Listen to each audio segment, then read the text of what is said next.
दीवार में दरार नहीं थी, वह किसी और दुनिया का खुला हुआ दरवाजा था और इस बार वो बाहर आने ही वाला था। दरार से आती सांसों की आवाज अब साफ और भारी हो चुकी थी। दीवार की पतली रेखा धीरे धीरे फैलने लगी, जैसे किसी ने भीतर से उंगलियां रखकर उसे चौड़ा किया हो। कमरे की लाइट एक बार झपकी, फिर स्थिर हो गई। विक्रम अब भी दरार के सामने खड़ा था। उसकी हथेली दीवार पर थी और उसकी उंगलियां कांप रही थीं। वह जाग गया है, उसने धीमे स्वर में कहा। अचानक दरार के भीतर से काली हवा का एक झोंका निकला। कमरे का तापमान गिर गया। अरुण पीछे हट गया, उसका दिल जोर जोर से धड़क रहा था। बड़े पादरी आगे बढ़े। हाथ हटाओ विक्रम। विक्रम ने आंखें खोली। इस बार उनमें गहराई थी, डर और आकर्षण दोनों। अगर मैंने हटाया तो वह पूरा बाहर आ जाएगा। दरार अब एक पतली खाई जैसी लग रही थी। उसके भीतर कुछ हिल रहा था। कोई आकार नहीं, पर हरकत साफ थी। छोटे पादरी ने प्रार्थना शुरू की। शब्द कमरे में गूंजे।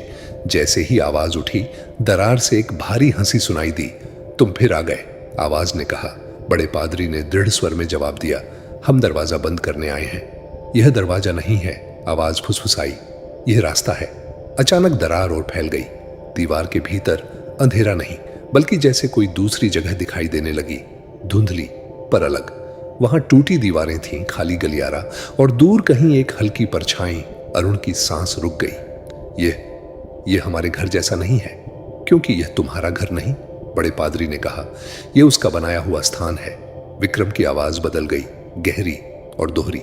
यहां शांति है, यहां कोई नियम नहीं। छोटे पादरी ने देखा कि विक्रम का हाथ धीरे धीरे दरार के भीतर जा रहा है। रुको, वह चिल्लाए, लेकिन देर हो चुकी थी। विक्रम का हाथ दीवार के पार चला गया। उसका चेहरा शांत हो गया, जैसे उसे दर्द नहीं हो रहा। अचानक कमरे की घड़ी खुद चलने लगी, तेज, टिक टिक टिक, बहुत तेज। दरार से एक काला धुआं बाहर आया और कमरे में फैलने लगा। वह छत तक पहुंचा, फिर नीचे झुक गया। हवा भारी हो गई। वह अंदर आ रहा है, अरुण ने घबराकर कहा। बड़े पादरी ने ऊंची आवाज में अंतिम प्रार्थना शुरू की।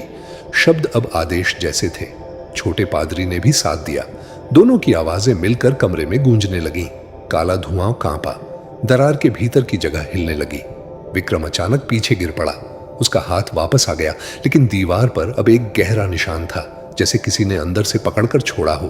दरार से आवाज आई, अब गुस्से में, तुम रोक नहीं सकते, रास्ता खुल चुका है। दीवार का एक हिस्सा टूट कर गिरा। उसके पीछे वही अंधेरा गलियारा साफ दिखने लगा। ठंडी हवा कमरे में भर गई। छोटे पादरी ने महसूस किया कि उनके पैरों के नीचे फर्श कांप रहा है। अगर यह पूरा खुल गया तो, उन्होंने पूछा। बड़े पादरी ने कहा, तो हमें भीतर जाना होगा। क्या? अरुण चिल्लाया।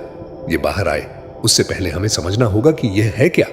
दरार अब एक पूरा दरवाजा बन चुकी थी। उसके भीतर हल्की धुंध थी और उस धुंध के पार वही लंबा सुनसान गलियारा। विक्रम धीरे धीरे उठ बैठा। उसकी आंखें सामान्य थीं, पर चेहरा थका हुआ। वह कहता है, जो अंदर जाएगा वही रास्ता बंद कर पाएगा। कमरे में फिर वही भारी हंसी गूंजी। बड़े पादरी ने छोटे पादरी की ओर देखा।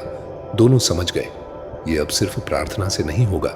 मैं जाऊंगा, बड़े पादरी बोले। नहीं, छोटे पादरी ने कहा। साथ में? अरुण ने डरते हुए पूछा। और मेरा भाई?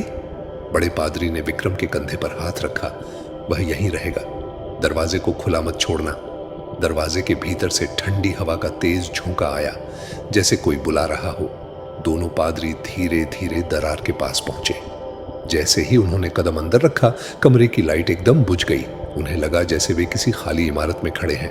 लंबा गलियारा, टूटी दीवारें और दूर तक अंधेरा। पीछे मुड़कर देखा, कमरे का दरवाजा अब छोटा सा चमकता हुआ छेद था। जल्दी करना होगा, छोटे पादरी ने कहा।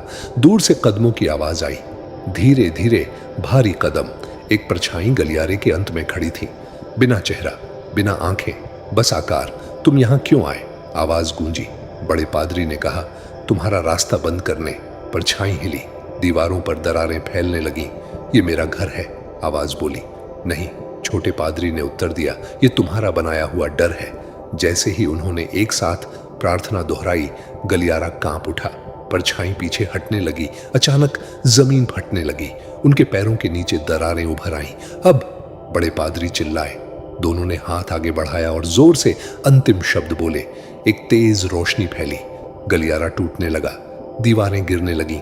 परछाई धुएं में बदल गई और उसी पल वे वापस कमरे में गिर पड़े। दीवार फिर से सामान्य थी, दरार गायब, घड़ी चल रही थी।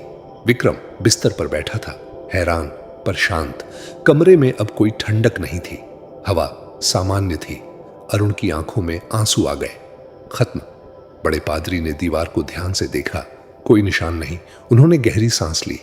हां, इस बार रास्ता सच में बंद हो गया। खिड़की से सुबह की हल्की रोशनी अंदर आई।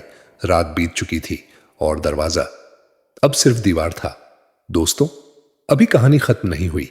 आगे की कहानी सुनने के लिए हमारे चैनल को सब्सक्राइब कर लो